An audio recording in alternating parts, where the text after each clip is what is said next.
Yesu asifiwe, watumishi wa Mungu. Amen. Amen. Amen. Haleluya.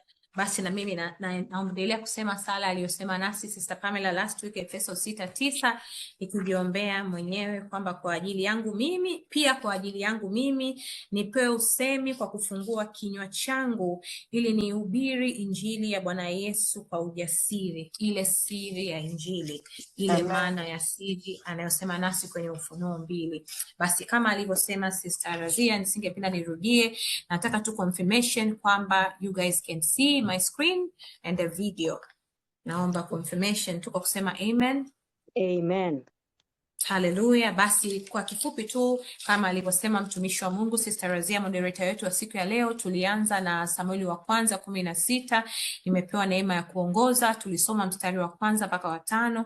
Bwana alituhudumia sana, na kusi wewe ambaye leo ni mara yako ya kwanza au kuweza kusikiliza kwa utulivu kipindi kilichopita, basi kata shauri uingie kwenye VBV YouTube handle yetu VBV Swahili uweze ukasoma somo hili, na kuna masomo mengi sana miaka ya nyuma ambayo tumekuwa Bwana akiwatumia watumishi wake kusema nasi. Basi tuliona kwamba Mungu hutuita tusibaki kwenye maombolezo. Kwenye Samueli wa kwanza alisema na Samueli kwamba utamlilia Sauli mpaka lini, aache kuomboleza. So nikaandika kuna wakati wa kuomboleza, pia kuna wakati wa kusonga mbele ukiwa ndani ya kusudi la Mungu. Na pia tuliona kwamba kusudi la Mungu haliwezi kuzuiliwa na kushindwa kwa mwanadamu. Ingawa Sauli alikataliwa ufalme wake, Mungu alikuwa tayari katika ulimwengu wa roho ameshaandaa mfalme mwingine. Pia tulijifunza kuhusu utii, hatua kwa hatua za utii wa mwanadamu. Tunaona kwamba Mungu hakumweleza Sauli kila kitu mara moja, alikuwa anamwambia step by step. Kama pale alipomwambia kwamba nenda alafu nitakuonesha cha kufanya, ndivyo Mungu huwa anafanya kazi, hawezi kukupa picha kamili. Na pia hekima na imani huwa vinaendana pamoja. Tuliona jinsi ambavyo Sauli alikuwa na hofu kuhusu Samueli alikuwa na hofu kuhusu Sauli, lakini Mungu alimpa hekima katikati ya hofu yake ya nini cha kufanya. Mungu mara nyingi anafanya kazi hivyo, lakini pia tulijifunza kwamba Mungu anavyotayarisha watumishi wake kwa ajili ya kazi yake. Mara nyingi huwa anafanya in the background, katikati ya dhambi, katikati ya nini, Mungu anakuwa na kusudi lake kwa ajili ya mtu, na wale walio wake daima Yesu alisema katika Yohana 17 hajapoteza hata mmoja.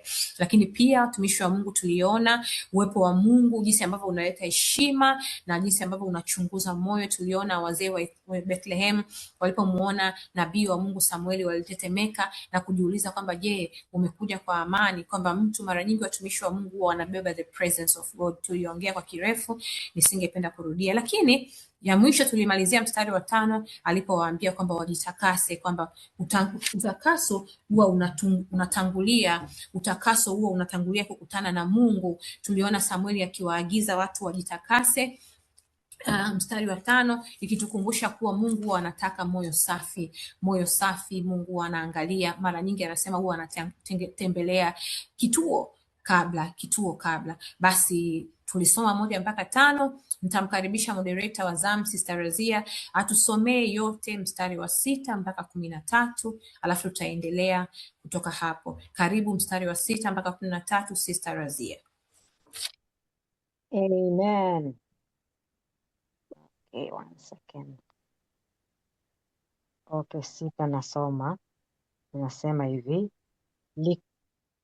Ikawa walipokuja, alimtazama Eliabu akasema, yakini Masihi wa Bwana. Lakini Bwana akamwambia Samueli, usimtazame uso wake wala urefu, maana mimi nimemkataa. Bwana haangalii kama binadamu aangaliavyo, huitazama sura ya nje, bali Bwana hutazama moyo. Ndipo Yese akamwita Abinadabu, akampitisha mbele ya Samueli, naye akasema, one second. Okay, sekunde moja. 1 second. Okay. Haya, naomba nisome. Okay, okay, namba 7. Nataka msaada? No, niko good. Okay. Okay, narudia 7. 7 inasema, lakini Okay. Bwana akamwambia Samueli, usitazame uso wake wala urefu wa kimo chake, kwa maana mimi nimemkataa. Bwana haangalii kama binadamu angaliavyo, maana wanadamu huitazama sura ya nje, bali Bwana hutazama moyo. Ndipo Yese akamuita Abinadabu, akampitisha mbele ya Samweli, naye akasema, Bwana hakumchagua huyu. Ndipo Yese akampitisha Shama, naye akasema, wala Bwana hakumchagua huyu. 10. Yese akawapitisha wanawe 7 mbele ya Samweli. Samweli akamwambia Yese, Bwana hakuwachagua hawa. Kisha Samweli akamwambia Yese, watoto wako wote wapo hapa? Naye akasema, amesalia mdogo wao, na tazama anawachunga kondoo. Basi Samweli akamwambia Yese, tuma watu wamlete, kwa sababu hatutaketi hadi atakapokuja huku. Basi akatuma mtu, naye akamleta kwao, naye alikuwa mwekundu, mwenye macho mazuri, na umbo lake lilikuwa la kupendeza. Bwana akasema, ondoka umtie mafuta, maana huyu ndiye. Mstari wa 13. 13.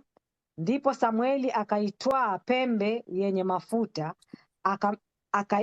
akamtia mafuta kati ya ndugu zake, na roho ya Bwana ikamjia Daudi kwa nguvu kuanzia siku ile.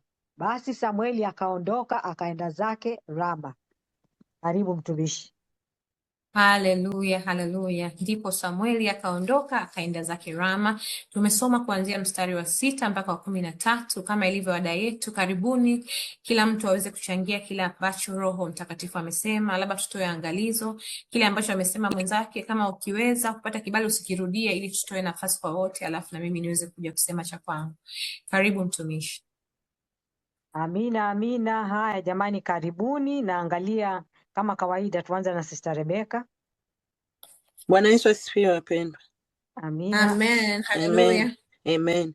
Mimi kitu ambacho nimekiona kama Sister Anna ulivyofanya hapo review kidogo, ukasema Samueli alipewa kabisa, akaambiwa kwamba nenda nitakuonyesha, lakini kabla hajaonyeshwa akawaza kwamba ni Eliabu, kwa sababu ya jinsi ambavyo Eliabu alikuwa. Mstari wa 7 unatuambia, akaambia usimtazame uso wake wala urefu wa kimo chake.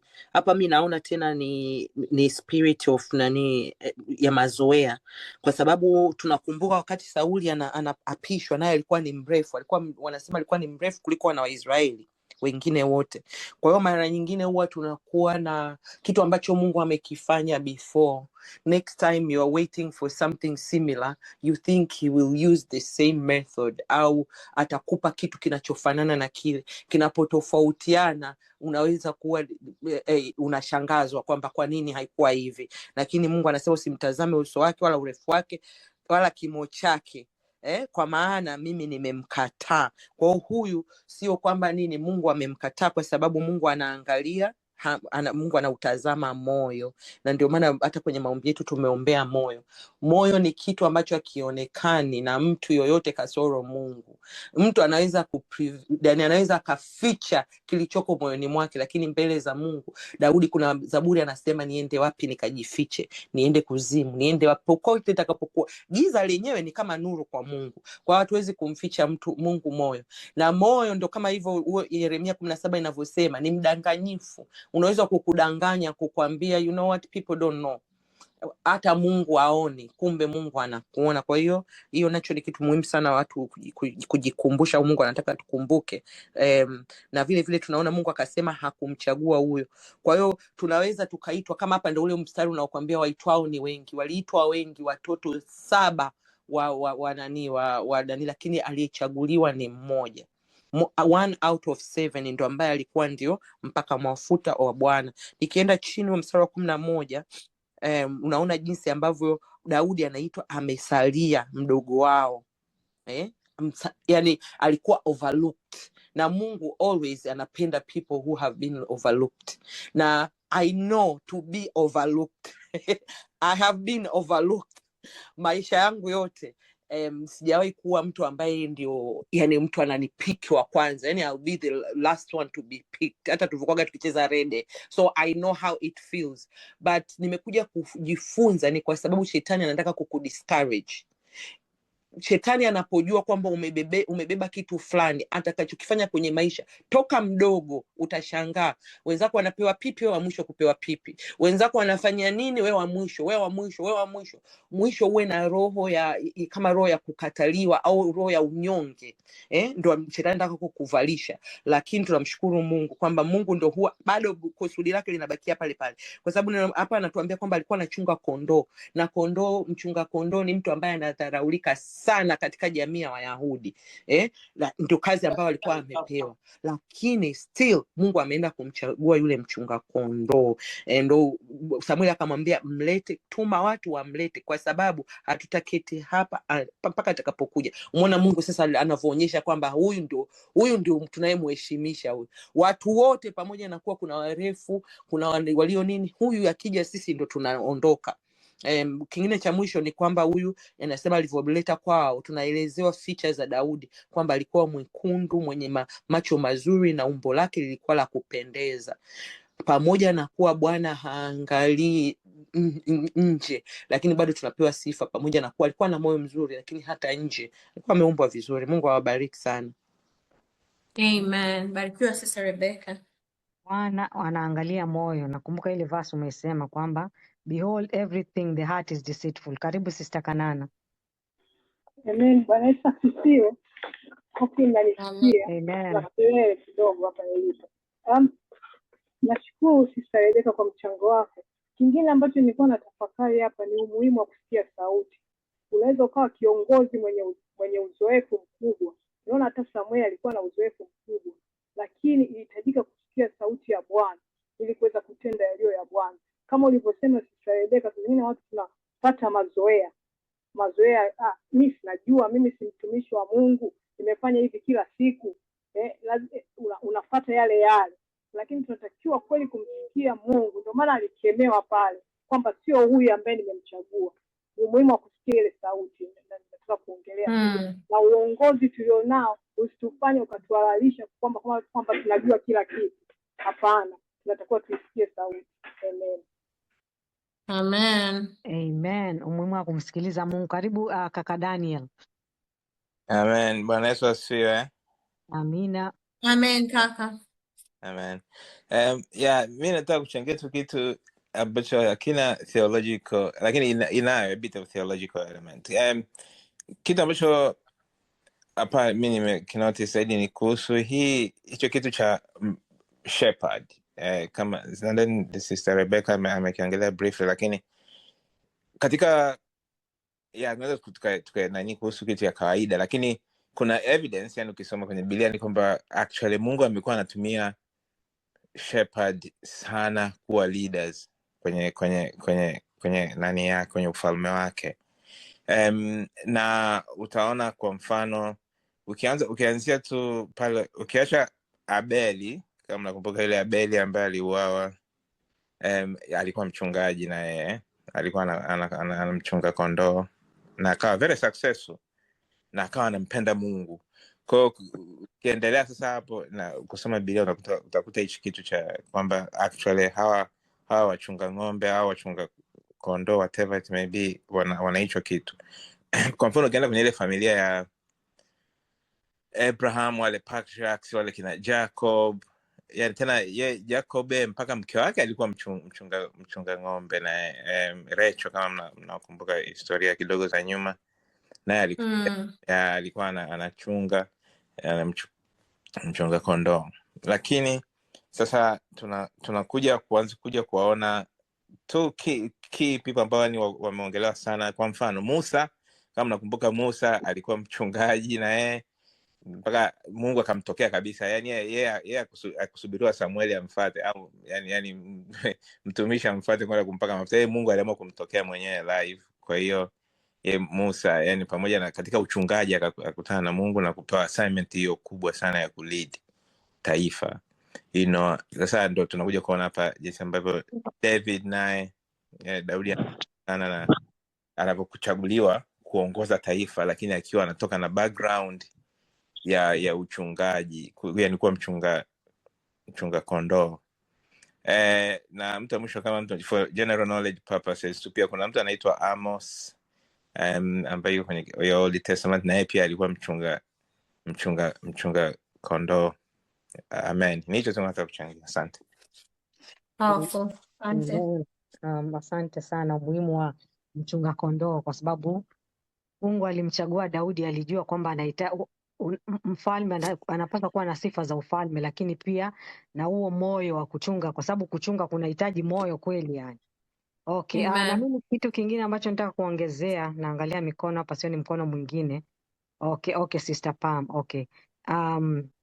Naomba niongezee tu pointi yangu kidogo, alafu Sister Pam utakuja. Kingine ninachokiona ni kwamba we are never old enough, kwamba tumekuwa kiasi kwamba hatuhitaji kumsikiliza Mungu.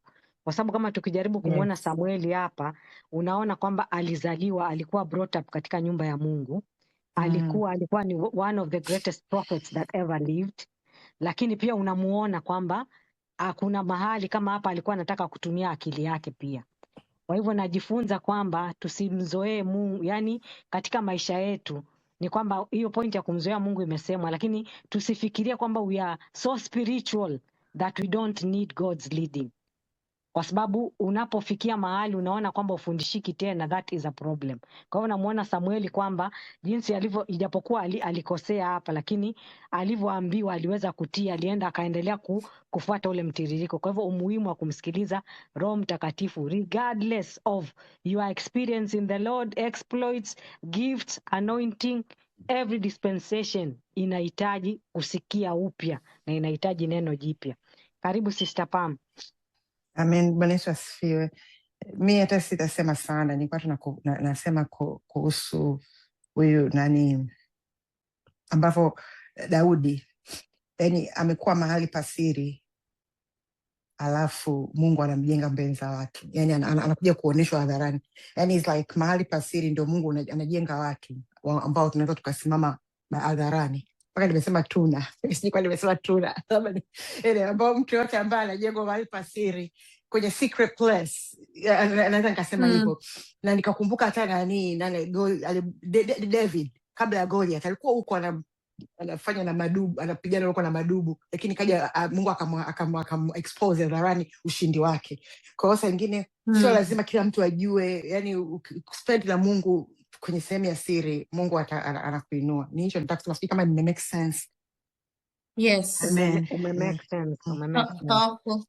Hallelujah. Kaka Daniel, do you want to say anything else ama ni old hand? Okay. Karibu Sister Anna. Okay, naomba nitoe nafasi kwa mtu ambaye angependa kuchangia lakini ameshindwa kunyanyua mkono. Amina. Karibu Sister Anna. Amen. Hallelujah. Asante sana na washukuru watumishi. Sister Rebecca, spirit of ya mazoea umeongea, that was key I took from you. Na Mungu utazama moyo. Sister Kanana. Sorry?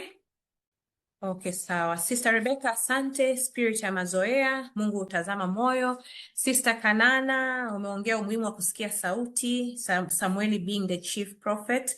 Daniel, umeongelea kuhusu shepherd, very powerful there. Hujamtaja Yesu. Yesu alisema mimi ni mchungaji, yeye alikuwa wa mwisho. And then Razia, umesema we are not old enough. Hallelujah. Nimeipiki hiyo nikaanza kutafuta. Ukisoma 1 Samuel 1:22-24, Samuel alipelekwa madhabahuni na mama yake Hana kuanzia akiwa between 2 to 4 years. Wanasema 2 to 3, between 2 and 3 years. Baada ya kuwa amekuwa mama yake wean off kunyonya, akampeleka madhabahuni. Kwa alikuwa ni mtoto wa madhabahuni. Very powerful there. And followed by Sister Pam, David grew in a secret place. Kwa hiyo siri ya kukaa katika sehemu, kukubali kukua katika sehemu takatifu. Nilikuwa naandika. Mungu awabariki sana. Basi na mimi kama kawaida nitaongea kile ambacho Roho Mtakatifu amesema na mimi. Kama tunavyosema tuko hapa kwenye verse by verse. Sasa mstari wa 6 nilikuwa na leo nilikuwa nyumbani mchana kama kawaida, na utafuta uso wa Bwana. Roho Mtakatifu akawa anasema na vitu vingi ambavyo sijaviandika huko, kwa hiyo nitajaribu kusoma vile vingine ambavyo nimeviandika. Mstari wa 6 unasema, ikawa walipokuja alimtazama Eliabu akasema, yakini Masia wa Bwana yuko mbele zake. Yamkini Masia wa Bwana yuko mbele zake. Nimejaribu kuweka picha pale ya Eliabu, somehow wanafanana na Sauli kama tulivyosema. Sasa wakati nasoma nikapelekwa katika Efeso 1:16 na kuendelea, mstari ambao tunaupenda sana kwenye maombi, wale ambao wanakuja maombi ya VBV. Paulo alivyokuwa anaombea kanisa la Efeso kwamba ni maombi yangu kwa Mungu wa Bwana wetu Yesu Kristo, Baba wa utukufu, awajalie kanisa la Efeso asema roho ya hekima na mafunuo katika kumjua yeye, alafu asema macho ya mioyo yenu yatiwe nuru. So wakati naandika hapa niliandika macho ya mioyo yetu yatiwe nuru. Paulo aliwaombea kanisa la Efeso macho mapya ya mwili. Hakuombea macho ya mwili like the physical eye, aliomba macho ya mioyo, kama mioyo yetu itiwe nuru tuweze kumsikia Mungu. So kuna tofauti kati ya seeing ambayo ni kuona na seeing with the light of God. Hallelujah, seeing with the light of God. So Samueli alimuona Eliabu, lakini Mungu alimuona Daudi. So tatizo alikuwa ni macho, bali mimi wakati naandika nikasema nuru ya macho ya Sauli. Nimependa Sister Razia alivyoiweka kwamba unajua, yani you cannot get too old kumsikia Mungu. Mara nyingi sana watu tunakuwa tunajisahau, sio niseme tunakuwa complacent, if that's the right word. Tunakuwa tunamzoea Mungu kiasi cha kwamba tunajua tu kwamba kitakachofuata ni ITV, kitakachofuata ni kitu fulani.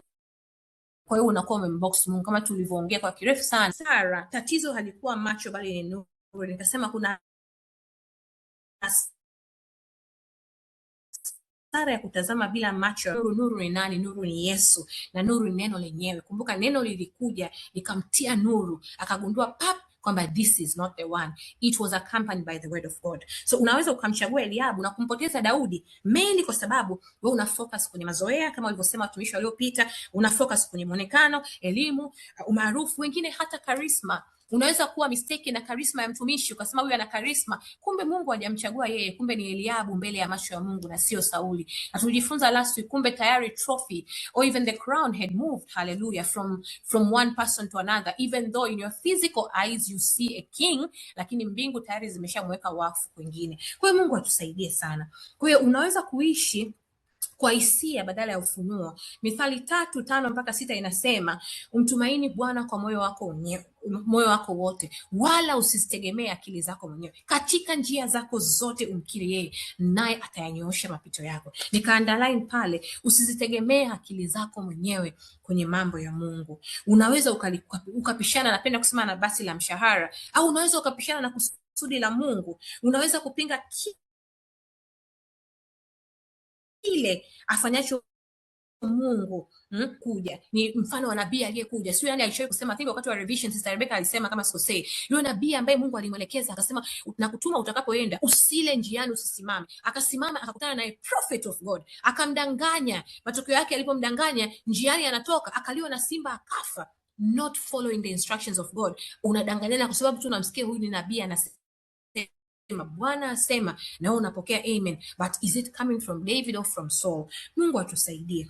Kwa hiyo nikaandika, tunahitaji sana nuru ya Kristo, maana tukiwa tunasikia kwa mioyo iliyotiwa nuru, it becomes a different ball game.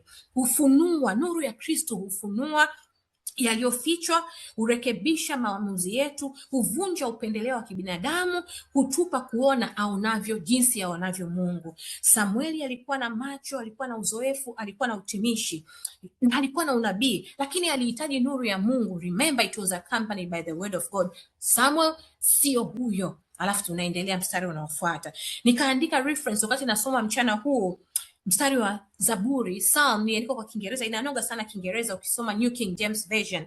Zaburi ya 119:130. Roho Mtakatifu alinipa yani with a bang wakati naandika leo mchana.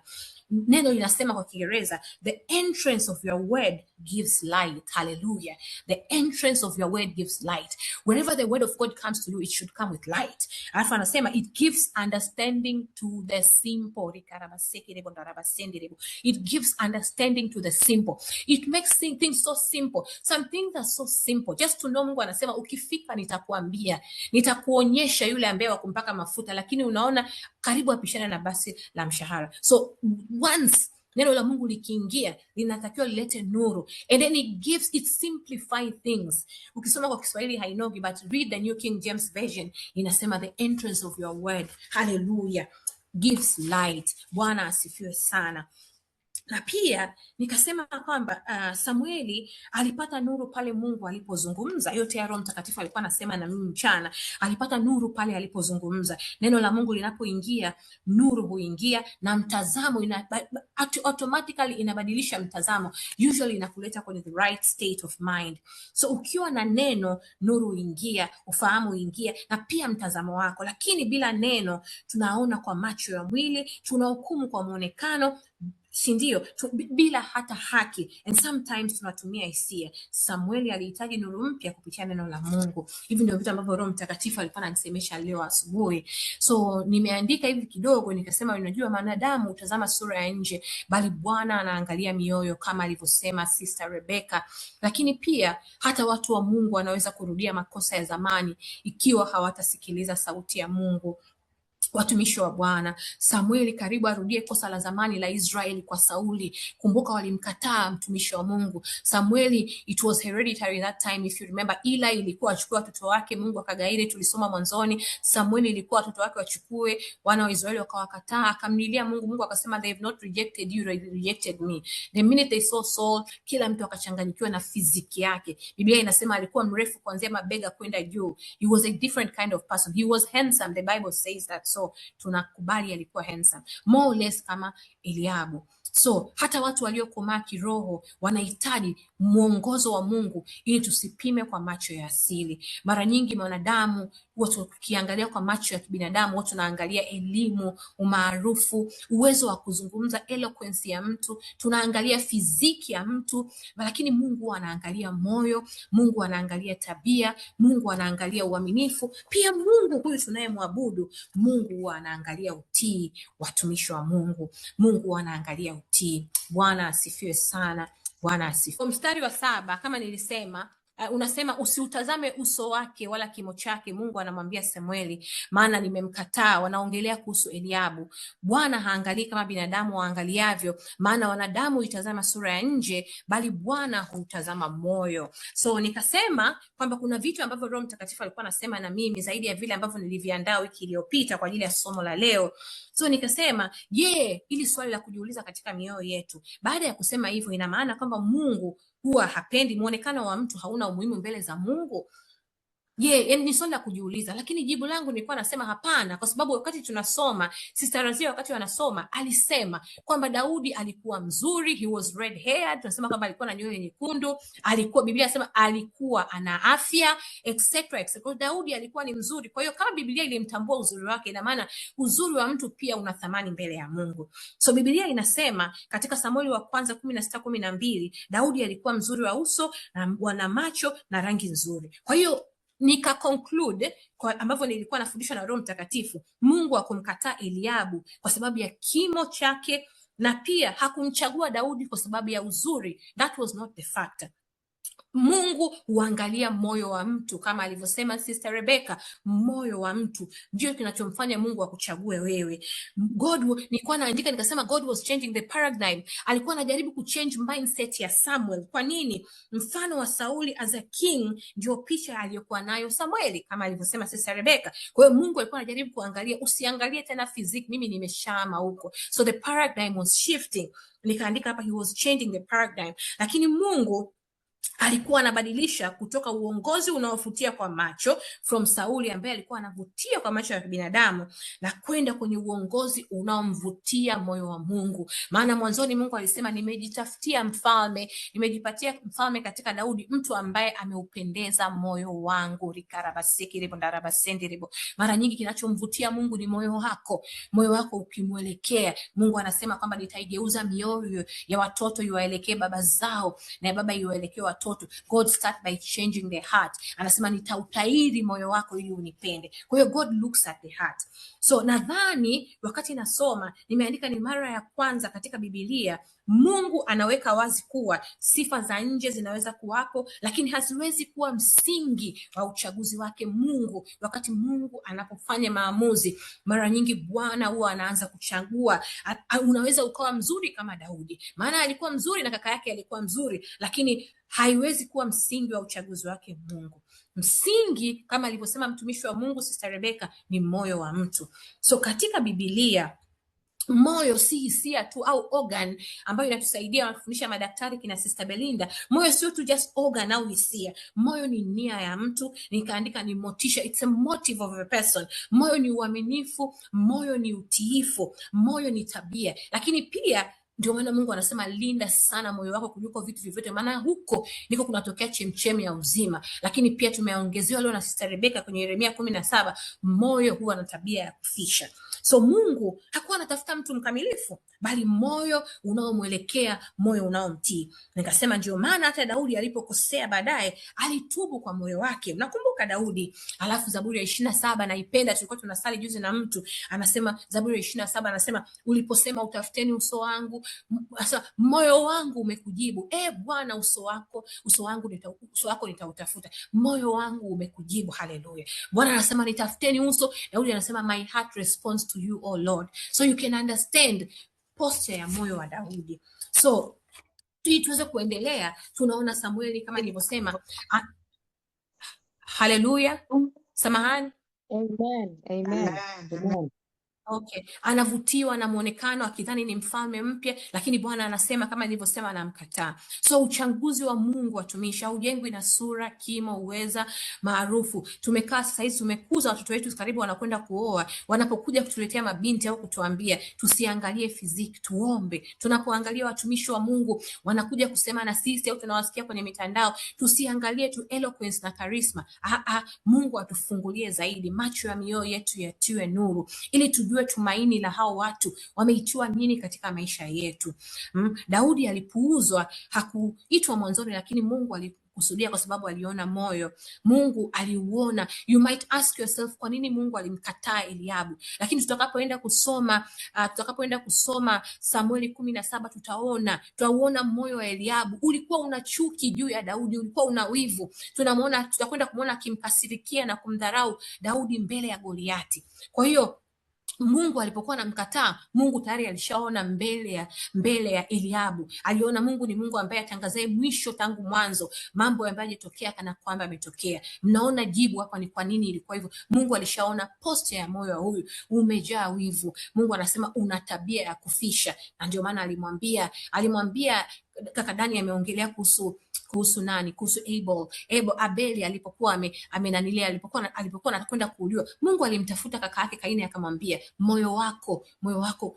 Mungu akawa anasemesha moyo wake, akamwambia ukikimbia dhambi nayo itakukimbia. Kwa hiyo Mungu atusaidie, watumishi wa Mungu, atusaidie sana tunapoendelea. So tukiendelea kutafakari, tunaona wakati familia inampuuza Daudi, Mungu alikuwa anamtazama Daudi. Mara nyingi tunataka tukamdharau mtu. Usidharau mtu because hujui kesho ya huyo mtu. Usidharau. Na mara nyingi kanuni za ufalme wa Mungu mara nyingi huchagua tofauti na wanadamu. Tunaona kwenye Biblia kuanzia Genesis all the way, Musa alikuwa muuaji, alikuwa mkimbizi. Gideon alikuwa dhaifu. Daudi alikuwa mchungaji. Paulo alikuwa mtesi. Lakini nikamalizia wakati naandika mchana huu nikasema you and me, mimi na wewe tuko hapa sio kwa sababu sisi ni wakamilifu.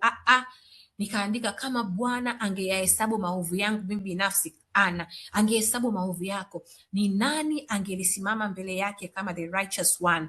We are made righteous through Christ Jesus. Nikasema wewe na mimi pia tujitafakari. We are not here because we are righteous. It is just grace. Kwa hiyo somo letu sisi, mimi na wewe. Bwana asifiwe sana. Amen. Hallelujah. Bwana asifiwe. Basi tunapoendelea tunaona mstari wa 8 mpaka wa 10, tunaona wana saba wa Yese wakipita mbele ya Samueli, kuanzia Abinadabu, Shama, alafu anasema mpaka wa 7. Lakini Samueli akaendelea kujibu, Bwana kuwachagua hawa Bwana kuwachagua hawa. Unaona tayari Samueli ameshafunguliwa nao fahamu, anasema nao anasikiliza sauti ya Bwana before making decision. Ahimidiwe Mungu, Mungu wa grace, kwa sababu angemwacha tu sijui ingekuwa wapi. Mara nyingi nikawa naandika kwamba Mungu huwa afanye kazi kwa njia ya elimination process, kama sisi tunasema mtoe wa kwanza, mtoe wa pili, mgombea wa kwanza, mgombea wa pili, mshindi. No. Sio kila anayesimama mbele za Mungu ni wachaguo la Mungu. Mungu atusaidie sana katika somo hili. Sio kila anayesimama mbele za Mungu, na sio kila anayesimama kwenye mimbari pia. Sio kila anayetuambia kidumu, sio kila anayetuambia Bwana asifiwe ni chaguo la Mungu. Ilibidi Samueli ajifunze upya kuisikiliza sauti ya Mungu, kama tulivyoongea wiki juma lililopita. Sauti ya Mungu watumishi haizoeleki, na wala Mungu mwenyewe hazoeleki. Tulisoma neno la Warumi, naomba mrudi mkasome mkasikilize ya last week. Lakini kuna vipindi vya siri Mungu anavyotupeleka. Alisema Sister Pamela, being taken through the secret place. Neno la Mungu linasema aketie mahala pasiri pake aliye juu atakaa chini ya uvuli wake mwenye enzi yote. Haleluya. Kwa hiyo Mungu mara nyingi wanataka to abide. Don't go visit and leave. No, keti, abide. Pale ndiko Mungu huwa anakata matawi yasiyozaa. Anasema yeye ni mzabibu, sisi ni matawi. Mungu ndio huwa anakata matawi yasiyozaa. Mungu huwa ana prune. Mungu huwa anakwenda na kisu chake, anasema kama kinakata sehemu mbili. Sometimes it is very painful. Not sometimes, I will say most of it, all the time it is painful. Lakini ndio process ya Mungu. Ukisoma kwenye vitabu vya Wayahudi utaona process aliyopitia Daudi was not easy. Tangu hata mimba yake ilivyotungwa haikuwa sawa. Nabidi usome uelewe, lakini haviko kwenye Biblia, viko kwenye vitabu vya Kiyahudi. Nimesoma alizaliwa kwenye hali ya uchungu sana, mama ilibidi aseme uongo mpaka azaliwe etc. Kwa hiyo ni vitu ambavyo tunajifunza. Tunaona Mungu huvunja mawazo ya kibinadamu kabla ya kufunua chaguo lake. Mara nyingi Mungu tunasema we take captive of our thoughts and bring them to the obedience of Christ. Wakorintho wa pili 10 mstari wa 3 mpaka wa 5. Lazima uteke nyara fikra, uzitiishe ili uweze kujua kusudi la Mungu. Na pia tutakwenda kuona huko uchungaji ulimfundisha Daudi uaminifu, uwajibikaji, kumtegemea Mungu, ulimfundisha a lot of things. Wakati watu wanamuona mchungaji wa kondoo, Mungu aliona mchunga taifa lake kama alivyosema kaka Daniel. So Mungu huchagua tofauti. Soma Isaya 55 kuanzia mstari wa 8 utaona anaposema maana mawazo yangu sio mawazo yenu. Na alimjibu na Samuel, ufikiria uonavyo wewe sio mimi nionavyo. Katika Biblia tunaona Mungu alimchagua Isaka badala ya Ishmaeli. Unakumbuka kabisa Mungu alimchagua Isaka badala ya Ishmaeli. Biblia inasema mtoto wangu wa kwanza, my only child, but there was Ishmael there, mtoto wa Hajir. Yeye alikosa nini? Mungu ndio anavyofanya kazi. Lakini pia Mungu alisema ninampenda Yakobo, nimemchukia Esau. Mungu alisema, it's in the Bible. Lakini pia Mungu alimchagua Yosefu badala ya kaka zake. Mungu alimchagua Manase yule mdogo badala ya Ephraim. Wakati anaweka mikono, Yakobo aligeuza. Yusufu akamrudisha, akamwambia I know what I'm doing, akageuza. Baraka kubwa ikaenda kwa mdogo, ikaenda kwa mdogo badala ya mkubwa. Lakini pia Mungu alimchagua Daudi badala ya ndugu zake. You cannot question God. The best we can do is try to understand how do we now live kutokana na decisions za Mungu, kwa sababu huyo ndio Mungu. Njia zake sio njia zetu, wala mawazo yake sio ya kwetu. Bwana asifiwe sana. Amen. Haleluya. Tunapoenda mstari wa 10, haleluya. Tunapoenda mstari wa 11 mpaka wa 12, naona muda unaenda, inawezekana tukaendelea leo. Anasema mstari unasema, kisha Samueli akamuuliza Yese, je, hawa ndio wana wa pekee ulionao? Baada ya kupitisha watoto wote 8, sasa 7 I believe. 8 unasema. Akamuuliza, hawa ndio wana pekee ulionao? Yese akajibu, bado yuko mdogo kuliko wote.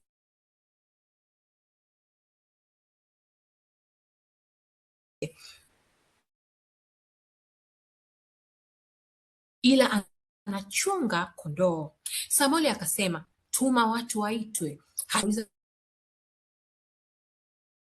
Mungu kaa hadi afike. Nikamshangaa sana Mungu, mstari tu wenyewe ni mrefu sana. Tutakaa, tuma aitwe, naye akaletwa. Aling'aa kwa afya, mwenye sura nzuri afya. Bwana akasema, ndio. Kaenda tena kwenye notes zangu vitu ambavyo nilikuwa navisoma leo nasoma na kusemeshwa na Roho Mtakatifu mchana. Angeweza kusema labda sikumsikia Mungu vizuri, kwa sababu kumbuka alikuja mtoto wa kwanza Eliabu, tunamwona Shama, tunamwona nani, mpaka wakapita wote, na Biblia inasema wote 8.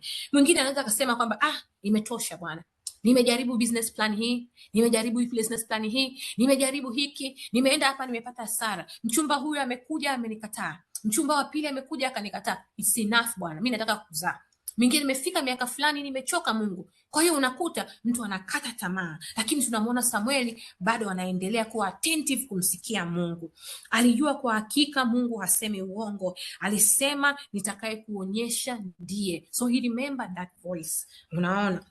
Alishafundishwa somo from Eliabu kwamba usitazame uso wake. Nikasema aliacha kutegemea macho yake akaanza kumtegemea Mungu. Hekima ya kinabii iliyorekebishika. Anasema mstari ule wa 11, hatutakaa chini hadi afike. Nikawa nimeandika kuhusu steadfast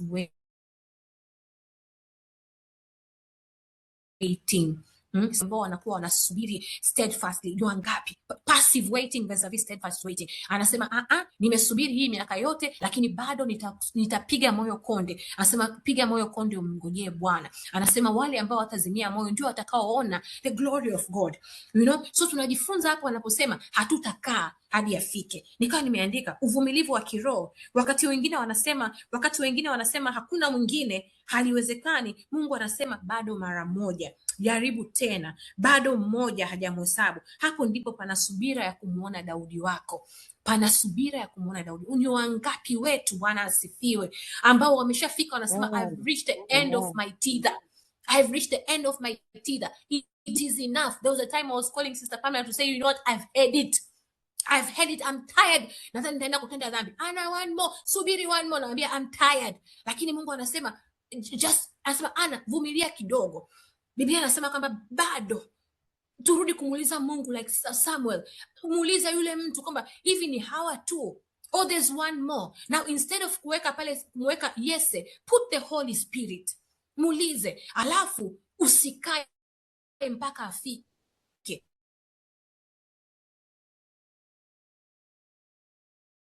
Bwana asifiwe sana. 3 inasema ulioamriwa yajapokawia yangoje, kwa kuwa hayana budi kuja, hayatakawia. Kwa hiyo narudia tena, hapo ndipo pana subira ya kumwona Daudi wako. Usije ukachelewa ukampik Eliabu, ukampik Shama, wakati Daudi wako yuko mbele yako, ambaye anakuja na promises of God. Bwana asifiwe. Bwana asifiwe sana. So ahadi ya Mungu inaweza haleluya, inaweza ikaonekana imechelewa, lakini sio mbele za Mungu. Mungu hana kukawia, hana kuchelewa. Na ndio maana Daudi alisema miaka 1000 ni sawa na siku moja, ni heri nikae malangoni mwa Bwana. So anasema hatutakaa chini mpaka atakapokuja. Wakati neno likaja la kirema ndani yangu, nikasema this is a language of faith. Faith that remains in expectant position until the promise arrives. You remain in expectant like a pregnant woman mpaka itokee. Kuna kipindi nilisubiri sana, alafu nikapewa uchungu kama mzazi. Nilimsimulia, nitoa ushahidi kushuhuda kwa Sister Pamela. Nikapewa uchungu, yani sikuwahi kuona. Mimi nimezaa kwa operation, but I had to push. Alafu nikapewa mstari, mbona anaonea utungu kama kuzaa? Nikasema Mungu wangu. So this is how it goes. So you remain in expectant position until the promise of God arrives. Ukirifaa Isaya 40:31 inasema those who wait upon the Lord watapata nguvu mpya, watapanda juu kwa mbawa kama tai. Ukimuona tai akiwa anazeeka, anaenda kwenye rocks, anajichomoa, anajisugua, anajitoa zile manyoya yake yote, alafu anakaa zinapaa, anakwenda juu sana. Haleluya.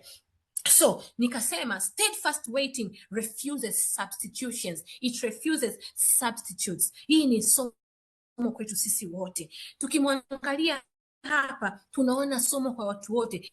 Yese, baba yao Yese, yeye alijifunza kwamba he had overlooked God's choice, kwa sababu tu alikuwa na upendeleo wale mwingine, akiona huyu alivyozaliwa hivi na hivi, yeye mwenyewe alikuwa hajiamini, aka overlook God's choice. Lakini the brothers pia nikasema they witnessed God's value. Hili ni somo jingine. Lakini Samuel alijifunza not to judge by appearance, lakini Daudi pia aliitwa at God's appointed time. Hivi ni vitu ambavyo Roho Mtakatifu alikuwa ananisemesha leo mchana. Nikasema I must share with his people. Nitii. So tunapoendelea tunaona Mungu anasema wazi, huyu ndiye. Uchaguzi wake hauhitaji kuthibitishwa na wanadamu. That's how God operates. Tunaona Daudi akipakwa mafuta mbele ya ndugu zake, lakini bado hakuwa mfalme mara moja. Hakuwa mfalme mara moja. Ni wangapi wetu una tayari umeanza kunena kwa lugha, umehubiri mara moja VBV, unaona uko tayari kusimama kwenye mimbari, you are ready kusimama kwenye pulpit, you are ready kusimama kwenye kuhubiri. Daudi alipakwa mafuta, he had to wait. Tena Biblia inasema alipakwa mara 3. Tutaona huko juu. Oh, haleluya. Tofauti kati ya kupokea wito na kutimiza wito huo kiukamilifu. Tunaona ambavyo wito huanza kabla ya nafasi kuonekana. Mungu alikuwa amejichagulia tayari. And then tunaona kwamba tunapoenda huko roho ya Bwana ikamjilia kwa nguvu. Tunaona ibada, uongozi na vita. Nitakwenda kusoma zaidi kwenye next pages. Lakini Mungu humpa mtu nguvu kabla ya kumpa jukumu kamili. So nikaweka pale chat yangu, this boy tunayemuona kwenye picha, from shamba to wito to mafuta, mchakato na utawala. Mafuta kawaida utangulia jukumu. Usikimbilie jukumu just because you think you can. Go back and ask. Mungu anasema tari. Kama alivyosema mtumishi Pamela, sit at the secret place. Huko ukubali kupitishwa kwenye moto. Naita ubatizo wa moto. Painful process sometimes pia tunapitia, lakini ndivyo inavyotaka. Na wala usitamani mafuta ya Daudi kama hauko tayari kupitia vita aliyopitia Daudi. Bwana asifiwe. Hallelujah. Basi tunapoendelea, Bwana asifiwe, nitiwe nguvu. Bwana asifiwe. Hallelujah. Amen. Hallelujah. Hallelujah. Basi mstari wa 11 mpaka 13 unasema, ndipo Samueli, haleluya, ndipo Samueli akatoa pembe yenye mafuta, akamtia mafuta katikati ya ndugu zake, na roho ya Bwana ikamjilia Daudi kwa nguvu tangu siku ile. Pigia mstari kama na Biblia yako, tangu siku ile na kuendelea. Haleluya. Na vitu vingi sana Roho Mtakatifu alikuwa ananisemesha. Roho ya Bwana ikamjilia Daudi, lakini Biblia inasema kwa nguvu tangu siku ile. Oh, haleluya. Vitu vingi sana ambavyo nilikuwa nasomeshwa, na hivi nitavisema. Sasa ukiyasoma kwa nguvu, kwa Kiebrania neno kwa nguvu maana yake salak. Inaandikwa TSALACH, salach au salak. Ndio kwa Kiebrania maana yake kwa nguvu. Maana yake nini? Kwa nguvu hiyo tunayosoma hapa, maana yake ni to prosper or succeed because God is enabling you. To prosper or succeed because God is enabling you. Pia maana yake ni to advance with power, kusonga mbele kwa nguvu. Kama alivyosema Deborah, roho yangu kusonga mbele kwa nguvu, to advance with power. So the idea is not merely that the Spirit arrive, but that the Spirit empowers you. Sio tu kwamba Roho Mtakatifu anakuja unanena kwa lugha alafu haitoshi. It has to empower you. Look at the difference between mitume wale kina Petro. Baada ya kuingia Roho Mtakatifu, ndio wale wajana walikuwa namkataa Yesu mara 3. No, it empowers you. And this is what was happening, that transformation kwa Daudi mtumishi wa Mungu. Inasema kwa nguvu. Ukisoma Wafalme 14:6 unamuona Samsoni. Wafalme 14:6 wa kwanza, the Spirit of the Lord came powerfully upon him. Roho Bwana akamjilia kwa nguvu Samsoni. Alafu pale unaona salak ikifanya kazi, supernatural strength, akapewa enablement kuweza kupigana vita. Hata mwishoni akasema, Bwana ukinipa nguvu mara hii tu nilipie kizazi. Inakuja kwa ajili ya specific job. Na pia ukisoma Samueli wa kwanza 10:10 unamwona Sauli pia alivyokuja Roho wa Bwana kwa nguvu, baada ya kuwa ameweka mafuta na kikombe, akaondoka akamwambia, utakapofika utakutana na manabii. And then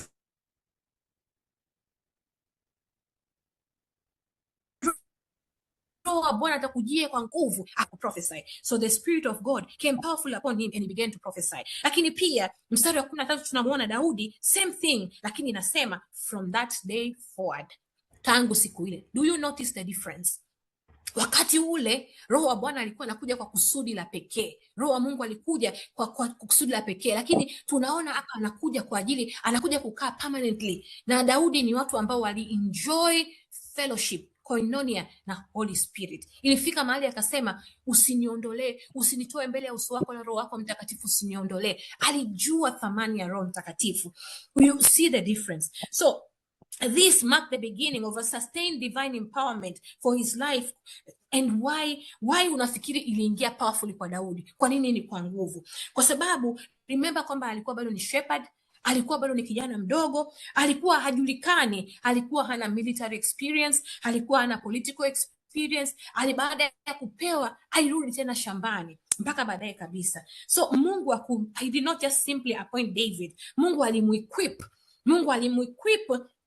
And then Spirit of God akasupply power kwa ajili ya kufanya kazi. Tunaona pia katika Luka 1:80 inamuongelea, tuliongea na viongozi juzi, inamuongelea nani? Inamuongelea Yohana, kwamba yule mtoto yule Samuel yule Yohana akakuwa akaongezeka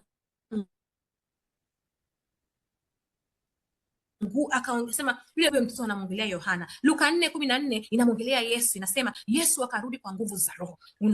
Unaona hizi nguvu zilikuja ili kumpeleka Daudi kwenda kwenye ufalme, safari ya ufalme. Yohana alipata nguvu ku prepare the way for Jesus, lakini Yesu pia alipewa nguvu kwenda katika msalaba. So kabla ya kusudi kuna maandalizi, ilikuja ile nguvu kwa ajili ya kumwandaa. So throughout the scripture God's calling is always accompanied by God's enabling. Ukienda Zakaria 4:6 inasema not by might, not by power, but my spirit. Mungu anamwambia, who are you this mountain before me, O Zerubbabel? Wewe ni nani huo mlima mbele ya Zerubbabel? Anasema tambua, sio kwa nguvu wala kwa uweza, lakini kwa Roho wa Bwana. Roho ndiye atiaye nguvu. Kama Daudi alivyopakwa mafuta na Roho wa Bwana akamjilia kwa nguvu, ni kama Yesu alivyopakwa mafuta na kutembea katika nguvu za Roho hiyo. Na tunamwona Yohana Mbatizaji alikuwa na kuongezeka kwa nguvu za Roho kwa ajili ya kusudi la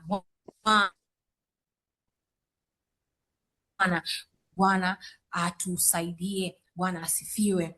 Amen. Bwana asifiwe sana. Tunaona katika hii mistari, kwa Sauli tunaona roho ya Mungu ikimjia, kwa Daudi tunaona roho ya Bwana ikimjilia kwa nguvu. Kwa Sauli roho alikuja kwa ajili ya kazi za kifalme, Daudi alikuja roho kwa namna za kudumu katika maisha yake. Ndio maana hata Daudi alipoanguka aliomba, usiniondolee Roho wako Mtakatifu. Alijua thamani ya Roho Mtakatifu kwa sababu aliona aliyompata Sauli. Kuna mahali niliweka picha, Roho wa Bwana anaingia juu ya Daudi alafu anamtoka. Roho wa Bwana anaingia juu ya Daudi alafu anamtoka. Yes, this picture. Huyu anatoka Roho Mtakatifu, huyu anaingia kwake. It's a scary moment. So nikasema, kwa nini Roho alikuja baada ya kumpaka mafuta? Unafikiri ni kwa nini? Katika Agano la Kale mafuta yalikuwa ishara ya nje, lakini mafuta hayakutoa nguvu. Roho ndiye aliyekuwa anatoa nguvu. Mafuta yalitangaza huyo ndiye aliyemchagua outwardly, lakini Roho akaja kuthibitisha uchaguzi huo. Hii ina uhusiano gani na Yesu? Nimesema nikashuhudia kwamba nalimuona Roho akishuka kutoka mbinguni kama hua akakaa juu ya Yesu. So tunaona Daudi akielekea safari yake ya ufalme, lakini Yesu alibatizwa, Roho akashuka juu yake, akajaribiwa, akaanza huduma yake rasmi. Safari somehow zinafanana. So Daudi ni kivuli cha Yesu. Daudi alikuwa picha ya awali na Yesu ndiye utimilifu wa ile picha, mchungaji. Daudi alipakwa mafuta kwa ajili ya ufalme wa Israeli, Yesu alipakwa mafuta kwa ajili ya ufalme wa milele. Bwana asifiwe sana. So, tunaona kwamba baada ya kupakwa mafuta hakuna taji, hakuna ikulu, hakuna jeshi, hakuna kiti cha enzi. Mungu anampa Roho wake. Oh, haleluya. Yes, haleluya. So uwepo wa Mungu ni muhimu kuliko nafasi. Tabia ni muhimu kuliko cheo. Oh, haleluya. Ukiangalia sifa za moyo wa Daudi uliopikwa mabondeni huko, Mungu alijaza uaminifu, ibada, ujasiri, moyo wa toba na moyo wa kumtegemea Mungu. So Mungu watayarisha watu kwa siri, kama alivyosema Sister Pam, katika secret place. Daudi alijifunza kupigana na simba, alijifunza kupigana na dubu, alijifunza kucheza na kinubi, kumwabudu Mungu. The spirit of worship was so much in David, mpaka akasema Mungu akamuita a man after my own heart. Na pia alifundishwa kumwamini Mungu. His background post his mom's death, he was able to face Goliath baada ya yale yaliyopita. So napoenda ku wrap up, naomba niweke dakika 3, naomba kama dakika 10 nimalizie, mnivumilie. Moderator naomba ruksa. Sawa, my sister, endelea. Sawa, asante sana. Haleluya. Mungu tunajifunza nini katika hii mistari kuanzia 1 mpaka 13? Tunajifunza nini? Mungu huangalia moyo. Mungu hufanya kazi kwa majira. Majira ya Bwana ni majira ya kuyasubiria. Yamkini unaweza ukasubiri kama Sara, unaweza ukasubiri kama Hana, unaweza ukasubiri kama Elizabeti, unaweza ukapitishwa kama Bikira Maria, bibi yetu wa msaada daima, unaweza ukapitishwa mahali popote, lakini Mungu hufanya kazi kwa majira. The key here ni kuwa karibu na Roho Mtakatifu. Pia Mungu tunajifunza, Mungu huinua wanyenyekevu. Utakatifu utangulia upako, anointing. Kusudi la Mungu haliwezi kuzuiwa. Wanaweza kwa kuchezea, kwa kuvuruga, lakini nobody. Anasema kwamba your plans can never be thwarted. Iko kwenye kitabu cha Ayubu, sio ni mstari wa ngapi? Anasema kwamba yani mapango ya Mungu haiwezi kuzuiliwa na mwanadamu. Lakini hakukuwa na mtu aliyeona ufalme, Mungu aliuona. Hakukuwa na mtu aliyeona Goliathi akianguka, Mungu aliona. Hakukuwa na mtu aliyeona Masia akizaliwa katika ukoo wa Daudi miaka 1000 baadaye, lakini Mungu aliona, atangazaye mwisho tangu mwanzo, mambo ambayo yajatokea kana kwamba yametokea. God saw Jesus. Ndio maana anaitwa Yesu mwana wa Daudi. Haleluya. Labda nimeweka pale maswali binafsi. Tujiulize mimi na wewe, je, moyo wangu mimi Ana ukoje mbele za Mungu? Je, natafuta kukubalika kwa watu au kwa Mungu? Tujiulize haya maswali, na tunapojiuliza, labda tu nimalizie kwa leadership lessons za siku hii ya kwanza na ya pili. Mara nyingi kiongozi hapasi kuishi kwenye mafanikio ya jana. Haleluya. Kiongozi hapasi kuishi kwenye mafanikio ya jana. Mungu alimwambia, je, utamwomboleza Sauli hata lini? Lakini pia kiongozi anahitaji kuwa jasiri. Wengi wetu tuna makampuni, tuna biashara, tuna maofisi, tuna watu wako chini yetu, tuna wafanyakazi wa ndani. Jiulize, wengine tuna biashara. Unahitaji kuwa na ujasiri. Samueli alipaswa kukubali ukweli huo aliposema, nikienda ataniua. Tambua kabisa katikati ya hofu yako, God will give you a strategy. Na pia tujifunze swali la 3 la leadership. Muonekano wa mtu sio kigezo cha uongozi. Yes, namalizia na TANESCO amechachukua umeme, ndio raha ya Afrika hiyo. Na malizia pia, kiongozi anahitaji ujasiri, lakini pia muonekano si kigezo cha uongozi.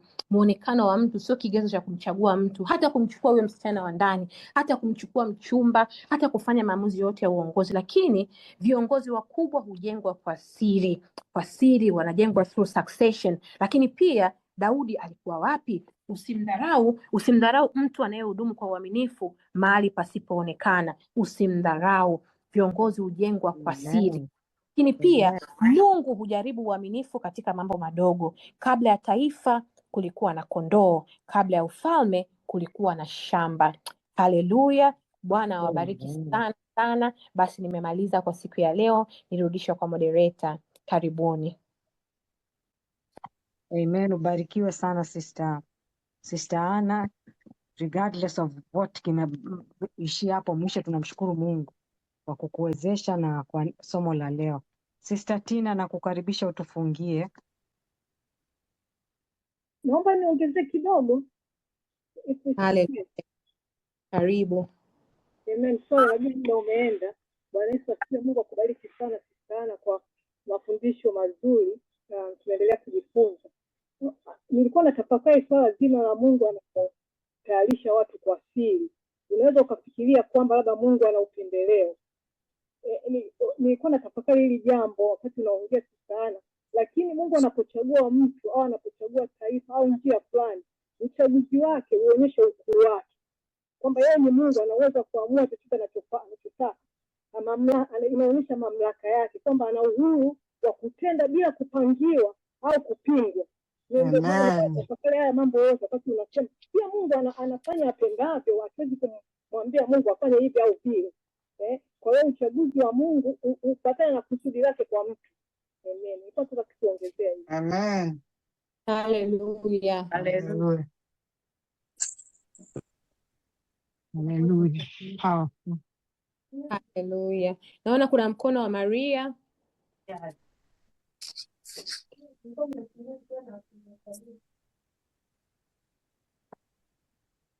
Naweza nikaendelea? Karibu uendelee. Endelee. Muone moderator Karibu. Asante. Bwana Yesu kuwepo. asifiwe. Bwana Yesu asifiwe. Amina.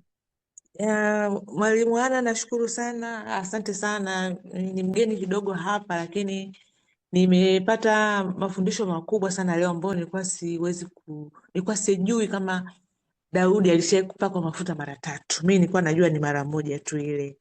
Na ingine nilichokuwa najiuliza, nasema Daudi aliandika vitabu vingi sana vya Zaburi. Huo muda alikuwa anaupata wapi? Kwa sababu ukiangalia maisha yake alikuwa bize kupambania nchi yake, yuko bize kupambana na Sauli. Sasa huwa najiuliza, sasa alipata wapi muda tena, sio muda tu, ule muda wa makini wa kuandika vitabu vyote hivi vya Zaburi. Amina. Sister Nesia, malizia. Ulikuwa umenyoosha mkono the last time. Asante. Sister Nesia. Sorry, naomba muendelee tu, nimeingia kwenye commitment nyingine ila nasikiliza. Asante. Barikiwe. Basi, amina. Basi naomba tufunge. Sister Tina, okay, Sister Kanana, naomba utufungie please. Bwana Yesu asifiwe. Basi twende mbele za Mungu kufunga hii ibada yetu hii ya leo. Baba, katika jina la Yesu tunakushukuru na kutukuza. Tunasema asante kwa kumwandaa mtumishi wako Ana aweze kuweka maneno ambayo Baba ni mafundisho kwetu, kwa sababu neno lako halitafika bure. Ila makusudi kwa kila mmoja wetu. Tunajua kila mmoja amepata neno ambalo ataenda nyumbani kutafakari ili tuweze kubadilika, tuweze kuwa kama vile Kristo alivyokuwa. Nashukuru Mungu ambaye kwa opportunity hizi tunazozipata. Baba, naomba ubariki watu wako wanapotoka mahala hapa. Najua kuna mipango mingi, lakini wakumbushe kwamba neno hili ni muhimu. Neno hili ndio uzima. Bwana, naomba katika jina la Yesu Kristo. Baba, hata kwa vipindi vya kesho, naomba uwe pamoja na kila mmoja atakapohudhuria apate yale maneno, mafundisho ambayo yanahitajika kwa ajili ya maisha yetu. Ninakushukuru Mungu wa mbinguni. Baba, nasema asante kwa moderator, nasema asante kwa ajili ya watumishi wako waliohost kipindi hiki, Mungu wa mbinguni. Baba, na wachangiaji wote ambao wametoa mafundisho ambayo Mungu tunaendelea kujifunza, kwa sababu bila kujifunza hatutaelewa. Kuna mafundisho potofu sana ulimwenguni, tunahitaji kuwa makini wakati huu, siku za mwisho. Naomba Baba utusaidie, utuongoze ili tuweze kusimama katika makusudi yako. Naomba katika jina la Yesu Kristo Nazareti aliye hai. Baba, ninapoairisha kipindi hiki, naomba Roho Mtakatifu endelee kutuongelesha jinsi ambavyo tunahitaji na mahitaji ambayo Mungu atatusaidia kusonga mbele. Kwa jina la Yesu Kristo naomba na kushukuru. Amen. Hallelujah. Asanteni sana, naomba tu stop recording. Karibuni sana.